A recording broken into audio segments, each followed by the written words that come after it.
Hello everyone, welcome back to Plus One tutorial, Chapter 1 Some Basic Concepts of Chemistry. Today we will discuss about Avogadro number, atom, molecules, etc. Firstly, we will discuss about Avogadro law. What Avogadro law say means under similar condition of temperature and pressure, same equal volume of all gases contain equal number of molecules. Like in this container, hydrogen gas is present. In this container, oxygen gas is present. In this, chlorine is present.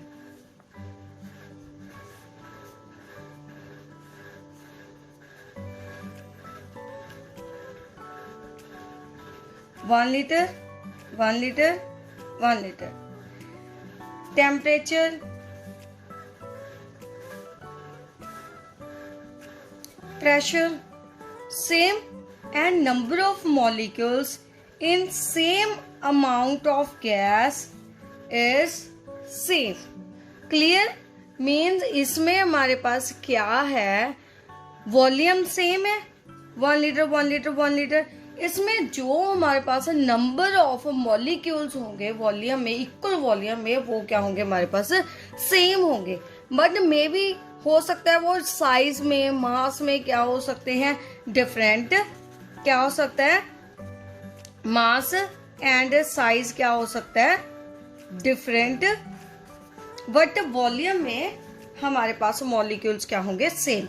It means volume directly proportion to N. N क्या है हमारे पास, number of molecules. Clear बेटा. Next is atom.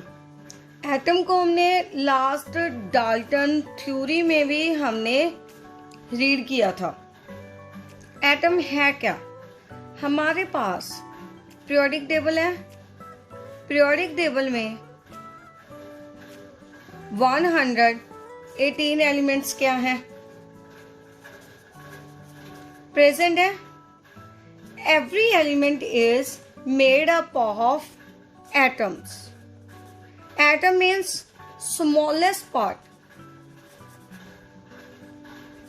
Smallest particle you can say. Clear. Smallest particle है. जैसे आपको बताया था डस्ट पार्टिकल्स होती हैं, वैसे ही सबसे स्मॉलेस्ट पार्ट होता है हमारे पास एटम. क्लियर. एटम को ना ही हम ब्रेक कर सकते हैं, ना ही दोबारा से क्या कर सकते हैं, फॉर्म कर सकते हैं.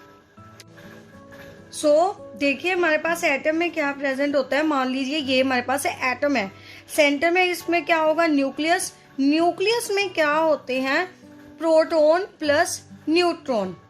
Clear. Neutron has no charge. Proton में होता है हमारे पास पॉजिटिव चार्ज प्रोटॉन पे. क्लियर. इसके न्यूक्लियस के अराउंड हमारे पास इलेक्ट्रॉन्स रिवॉल्व करते हैं.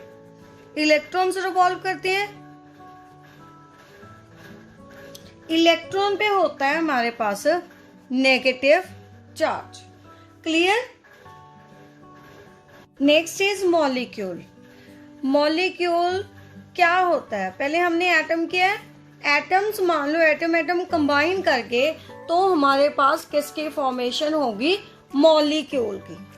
क्लियर. मान लो हाइड्रोजन प्लस हाइड्रोजन क्या बना दिया, H2. ये क्या हो गया हमारे पास, 1 मॉलिक्यूल ऑफ हाइड्रोजन. क्लियर. ये हमारे पास क्या है, 1 एटम्स. एक और इस पे क्वेश्चन आ जाता है हमारे पास. देखिए मान लो आपको 2H दे दिया और H2 दे दिया. इसमें बताना है हमारे पास कौन सा मॉलिक्यूल है, कौन सा हमारे पास एटम है. ये देखो आगे 2 लगा हुआ है, ये तो क्या हो गए हमारे 2 एटम्स ऑफ हाइड्रोजन, ये कंबाइन कर गया तो इसमें 1 है आगे, it means 1 molecule of hydrogen. Clear बेटा, डिफरेंस पता चल गया। जैसे मान लो एक और एग्जांपल लेते हैं नाइट्रोजन की, 2 nitrogen and 1 molecule of nitrogen. ये क्या हो गया हमारे पास 2 एटम्स ऑफ नाइट्रोजन, यहाँ पे क्या हमारे पास 1 molecule of nitrogen. Clear. Next एक है हमारे पास मॉलिक्यूल की types. First is homo atomic molecule, second is heteroatomic molecule. Homo का मतलब लास्ट में भी हमने होमोजेनियस मिक्सचर में किया था, होमो का मतलब हमारे पास क्या होता है same. Atomic means same number of क्या करेंगे एटम्स कंबाइन करेंगे टू फॉर्म अ मॉलिक्यूल। इसमें हेट्रो में क्या होंगे, हेट्रो का मतलब डिफरेंट नंबर ऑफ एटम्स क्या करेंगे कंबाइन करेंगे। क्लियर। जैसे इसकी एग्जांपल लेते हैं, फर्स्टली हमने हाइड्रोजन और नाइट्रोजन की है ना, इसमें क्या था सेम नाइट्रोजन और हाइड्रोजन कंबाइन कर रहे थे, तो वो कौन सी होगी हमारे पास होमोलिटिक की, hydrogen hydrogen nitrogen nitrogen combine करके नाइट्रोजन मॉलिक्यूल बना रहे हैं, ये तो होमो की होगी। अगर हमारे पास हाइड्रोजन प्लस क्लोरीन कंबाइन करके क्या बना रहे हैं HCl बना रहे हैं, तो क्या हो गया हमारे पास हेट्रोएटॉमिक मॉलिक्यूल। क्लियर। हेट्रो में मीन्स जो एटम्स कंबाइन कर रहे हैं वो क्या होंगे हमारे पास डिफरेंट होंगे। एक और एग्जांपल लेते हैं, देखिए जैसे H2 प्लस O2, इसमें भी हाइड्रोजन के और ऑक्सीजन के कंबाइन करके क्या बना रहे हैं H2O, बैलेंस कर लीजिए। क्लियर बेटा, जिसमें डिफरेंट नंबर ऑफ एटम्स क्या करते हैं कंबाइन करते हैं to form a molecule is known as a heteroatomic, in which same number of atoms combine to form a molecule is known as homoatomic molecule. Clear. Next is gram atomic mass and gram molecular mass. Gram से हमें clear हो रहा है में जो हमारे पास atomic mass है और मॉलिक्यूलर मास है उसे हमने ग्राम में रिप्रेजेंट करना है। मान लो कि हमारे पास ऑक्सीजन है, ऑक्सीजन का एक एटम है, इसको हम ऑक्सीजन को अकेले ओ नहीं लिख सकते क्योंकि ऑक्सीजन हमारे पास ऑलवेज डाया की फॉर्म में प्रेजेंट होता है, तो हमने एटम लेना है, हाफ से इसे क्या कर देंगे मल्टीप्लाई, इट मीन्स हमारे पास एक ही ऑक्सीजन आ जाएगी। एक एटम का मास कितना है 16, इसको ग्राम में लिखना है, तो क्या हो गया ये ऑक्सीजन का ग्राम एटॉमिक मास। क्लियर। ऐसे ही हमारे पास नाइट्रोजन वगैरह का लिख सकते हो, नाइट्रोजन का कितना है 14, ग्राम में रिप्रेजेंट कर दो 14 ग्राम atomic mass of nitrogen. Clear. ऐसे हमारे पास यहाँ पे मॉलिक्यूलर मास लेना है, मान लो ऑक्सीजन है, ऑक्सीजन का 1 मॉलिक्यूल है, इसका मास ले लो अब 2 ऑक्सीजन है, इट मीन्स 16 को 2 से मल्टीप्लाई कर दो, कितना आ जाएगा 32, ग्राम में रिप्रेजेंट करना है तो ग्राम में। Clear. Next is mole. Mole क्या होता है हमारे पास अमाउंट ऑफ सब्सटेंस, मान लो कोई भी सब्सटेंस है दैट कंटेन्स मैनी पार्टिकल्स, कौन से पार्टिकल्स हो सकते हैं इसमें, एटम्स हो सकते हैं, मॉलिक्यूल्स हो सकते हैं, और क्या हो सकते हैं इसमें आयंस हो सकते हैं। क्लियर। एंड जो इसके एटम्स होते हैं वो एग्जैक्टली किसके इक्वल होते हैं?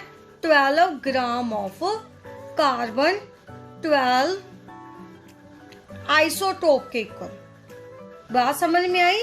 क्या है हमारे पास? कोई भी एक सबस्टांस है, उसमें कौन कौन से पार्टिकल्स हो सकते हैं? एटम्स हो सकते हैं, मॉलिक्यूल हो सकते हैं, आयंस हो सकते हैं। जो हमारे पास इसके एटम, मॉलिक्यूल, आयंस का मास किसके इक्वल होएगा? 12 ग्राम ऑफ कार्बन एटम के इक्वल। कार्बन के भी हमारे पास 12, कार्बन 14, ये आइसोटोप्स होते हैं। आइसोटोप में से ओनली हमारे पास कार्बन 12 ही लेनी है हमने यहाँ पे। Clear? It means amount, mole क्या है हमारे पास? Amount of substance that contain as many particles और एंटिटीज। कौन से पार्टिकल्स होंगे? एटम, मॉलिक्यूल और ions. As there are atoms is exactly equal to 12 gram of carbon isotope. इसे डोनेट करेंगे हम Na से 1 मोल। अब क्या है हमारे पास? 1 मोल को हम रिप्रेजेंट करते हैं 6.022 इंटू 10⁻23 मॉलिक्यूल से। मीन्स 1 मोल की वैल्यू कितनी है हमारे पास? 6.022 इंटू 10⁻23 मॉलिक्यूल्स। क्लियर? इससे हम क्या बोलते हैं? और एवोगैड्रो नंबर। क्लियर? जहां फिर एवोगैड्रो कांस्टेंट भी बोल देते हैं। क्लियर बेटा? इट मीन्स 1 मोल में इतने नंबर ऑफ क्या होंगे हमारे पास? मॉलिक्यूल्स होंगे। और वी कैन से 1 मोल क्या है?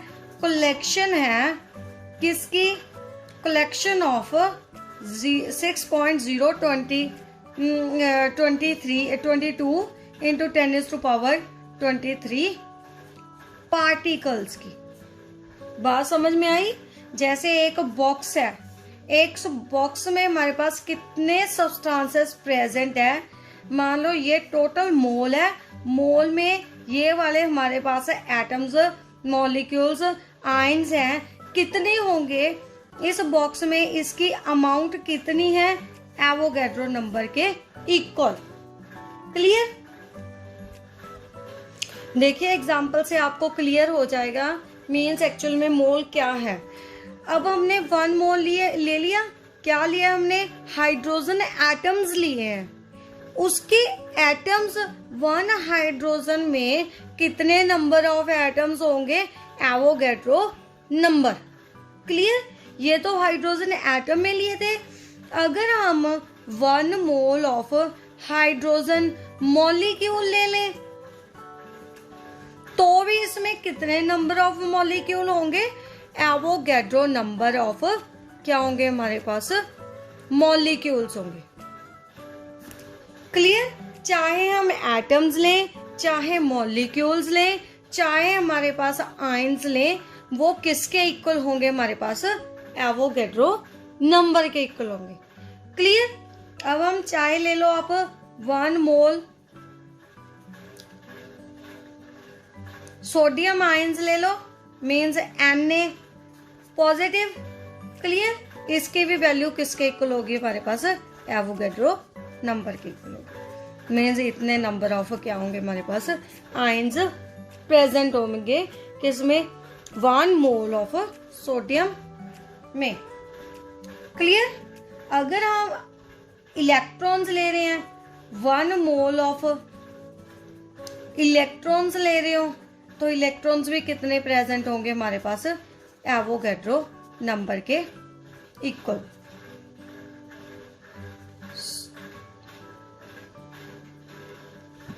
सॉरी, यहाँ पे आएगा हमारे पास सभी में 23 होती है ना इसकी वैल्यू।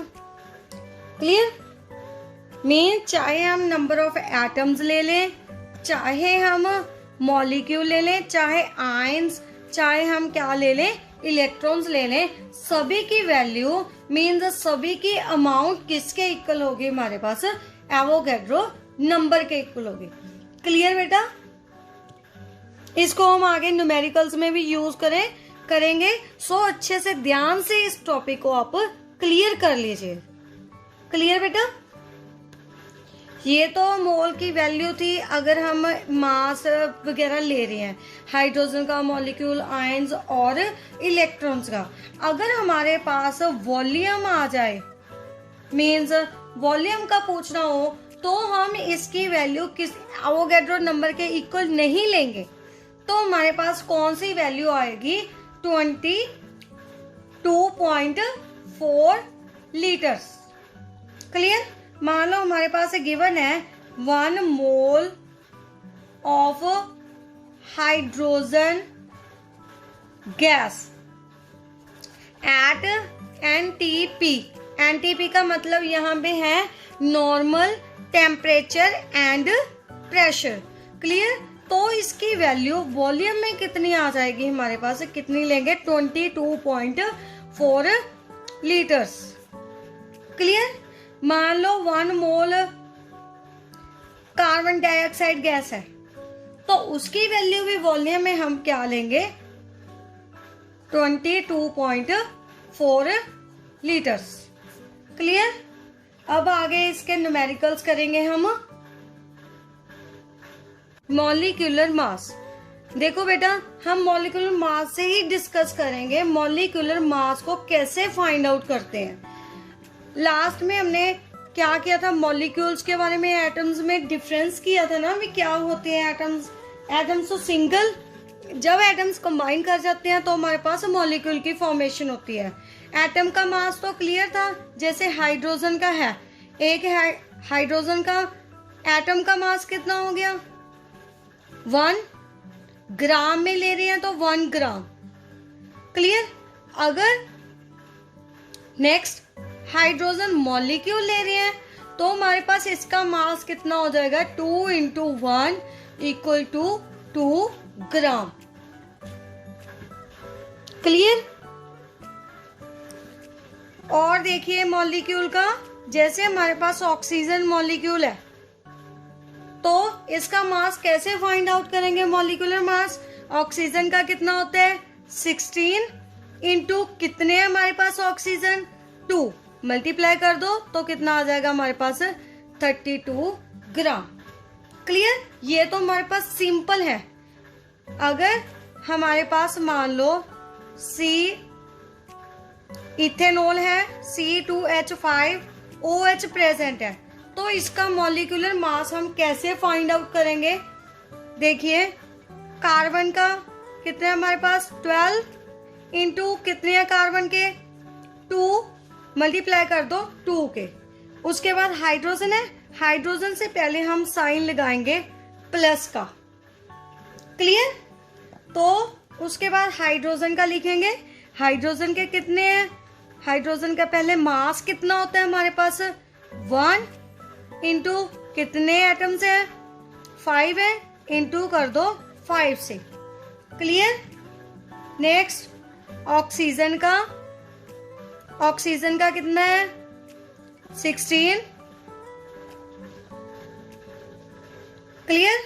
उसके बाद फिर से हमारे पास क्या आ गई? हाइड्रोजन +1। अब इसको सॉल्व कर लो, इसका कितना आ जाएगा? 24। इसका कितना आ जाएगा हमारे पास? 5। नेक्स्ट 16, उसके बाद +1, इसका टोटल कर लो, कितना आ जाएगा हमारे पास? 46। ग्राम में ले रहे हैं तो ग्राम, अगर हम मोल्स में ले रहे हैं तो 46 AMU, atomic mass unit. Clear? एक और एग्जांपल देखते हैं। मान लो हमारे पास सुक्रोज है, सुक्रोज का फॉर्मूला होता है C12H22 × O11। इसका मास हम कैसे फाइंड आउट करेंगे? कार्बन का कितना होता है? 12, कितने एटम्स है?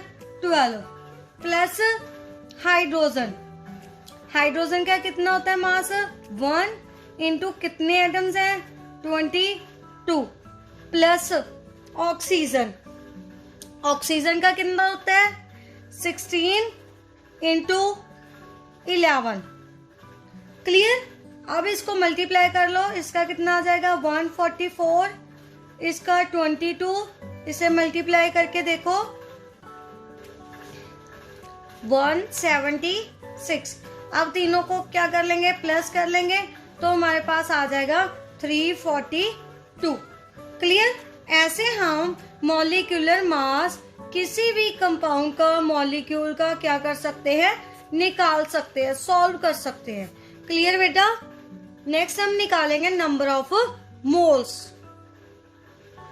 फर्स्ट न्यूमेरिकल देखिए, calculate mass of 1.5 gram of atom of calcium find करना है हमने। ठीक है। Atomic mass is given, it means 1 gram atom of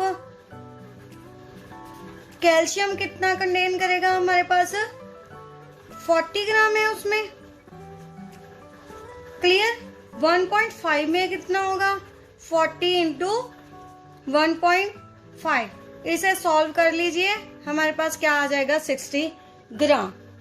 clear. Means 1 में हमें पता है 1 ग्राम में 40 ग्राम होता है, 1.5 में हमने निकाल लिया, उससे क्या करके मल्टीप्लाई। सेकंड देखिए, अब हमने क्या पता करना है, gram atoms in 12.8 gram of oxygen, gram atoms पता करने हैं। क्लियर। तो पहले देखिए 1 ग्राम एटम ऑफ ऑक्सीजन कितनी है हमारे पास 16 gram. Clear. And 16 gram of opposite कर दो, मीन्स क्योंकि हमने ग्राम एटम्स निकालने हैं। Clear. 16 gram atom of oxygen 1 gram. Clear. 1 gram क्या आ जाएंगे हमारे पास एटम। इट मीन्स 1 के कितने हो जाएंगे 1/16 एंड 12.8 ग्राम के कितने हो जाएंगे 1/16 इंटू 12.8। इसे सॉल्व कर लीजिए, पॉइंट हटा लीजिए, कितना आ जाएगा 128 डिवाइड बाई 60, पॉइंट की क्या आ जाएगी 0। इसे सॉल्व कर लीजिए, सॉल्व करके हमारे पास आ जाएगा 0.8 ग्राम एटम्स। क्लियर। इसमें क्या था बेटा, हमारे पास ग्राम एटम्स गिवन थे इन 12.8 ग्राम ऑफ ऑक्सीजन, 1 ग्राम में 16 ग्राम, 16 ग्राम में 1 ग्राम एटम। क्लियर। 1 में निकाल लेने हैं हमने, डिवाइड हो जाएंगे, फिर 12.8 ग्राम में। क्लियर। उससे क्या कर दो मल्टीप्लाई कर दो, हमारे पास क्या आ जाएंगे ग्राम एटम्स आ जाएंगे। नेक्स्ट देखिए, पहले हमने एटम्स का निकाला था, अब हमारे पास है मॉलिक्यूल्स का। Calculate mass of 0.5 gram of molecule of sugar, molecular mass given है, and calculate gram molecules of sugar in 547.2 gram. Clear. अब हमने ये कैसे फाइंड करेंगे, same as it is atomic के है। क्लियर। देखिए पहले हम फर्स्ट पार्ट सॉल्व करते हैं, मास पता करना है, क्या आ जाएगा हमारे पास 1 ग्राम मॉलिक्यूल कितना है इक्वल ऑफ शुगर कितना है गिवन है 342। क्लियर। 0.5 में निकालना है, 0.5 से क्या कर देंगे हम मल्टीप्लाई, 342 इंटू 0.5। सॉल्व कर लीजिए, इसे सॉल्व करके हमारे पास क्या आ जाएगा 171 ग्राम। क्लियर बेटा, इजी था, सेम फर्स्ट जैसे पहले न्यूमेरिकल जैसे ही था। सेकंड पार्ट देखिए, सेकंड में भी ग्राम वाले पता करने हमने। ठीक है। 342 ग्राम ऑफ शुगर कितने कंटेन करेगी 1 ग्राम मॉलिक्यूल। क्लियर? कितने में पता करने हैं हमने? 547.2 ग्राम में पता करने हैं। तो क्या आ जाएगा? डिवाइड कर दो, पहले इसे 1 से निकाल लेते, 1/342। फिर इतने में पता करने हैं तो इससे क्या कर दो? Multiply, 1/342 into 547.2। इसे सॉल्व कर लो, पॉइंट हटा के नीचे एक 0 राइट कर दो अपॉन 3420। क्लियर? इसे कैलकुलेटर से सॉल्व कर लो तो हमारे पास कितना आ जाएगा? 1.6 ग्राम मॉलिक्यूल। क्लियर बेटा? ऐसे हम ग्राम मॉलिक्यूल्स, एटम्स और मॉलिक्यूल्स के क्या कर सकते हैं? ग्राम्स में वैल्यू निकाल सकते हैं। क्लियर? नेक्स्ट ट्यूटोरियल में हम करेंगे मोल के न्यूमेरिकल्स। सो इस न्यूमेरिकल की आप और एग्जांपल्स की प्रैक्टिस कर लेना। क्लियर? ताकि आपको अच्छे से आ जाए।